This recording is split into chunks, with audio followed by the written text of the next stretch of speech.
గొడవలేంట్రా మీ మధ్య? అంతా తనే చేసింది. ఏం చేసిందా? వచ్చా వచ్చే జీతంలో ఇంటి కట్టి వంట సామాన్లు తీసుకొచ్చి అదో ఇది తిని డబ్బులు కూడా పెట్టి నెలలో ఒకే ఒకసారి 1000 రూపాయలు పెట్టి మటన్ తెస్తే కూర చేసి వాళ్ళ అక్కింటికి ఒక బాక్స్ కింద నా ఆంటీకి ఒక బాక్స్ అని ఇచ్చేసి వస్తుంది.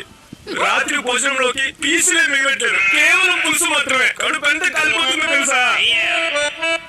మటన్ తినేటప్పుడు సడన్ గా ఇంటికి ఎవరైనా వస్తే వాళ్ళకి ఎక్కడ పెట్టాల్సి వస్తుందని దాక్కుని మరి కిచెన్ లోకి వెళ్ళి తినే ఈ కాలంలో తను తెచ్చుకున్న మటన్ వేరే వాళ్ళకి పంచి పెడితే తనకి బాధగా ఉండదా అమ్మా? లైన్ లో నించొని మరి నల్లి బొక్కలు తెచ్చాను వచ్చా. ఒక జిల్లు నల్లి ఒక్క కూడా 1000 రూపాయల మటన్ ఇంత ఏడుస్తున్నాడు. మరి మా నాన్న గౌరీ పండుగకి హైదరాబాద్ తీసుకెళ్లి సౌత్ ఇండియా షాపింగ్ మాల్ లో 5000 పట్టు చీర కొనిచ్చాడు తెలుసా? మొన్న వీళ్ళక్క వరమహాలక్ష్మి పండుగ వచ్చినప్పుడు కట్టుకుని వెళ్ళింది మహాతల్లి. కావాలని వేసుకెళ్ళలేదు, ఏదో బట్టలు కలిసిపోయి ఉంటుంది. బట్టలు మిస్ అయితే ఏదో ఒకటే మిస్ అవుతుంది.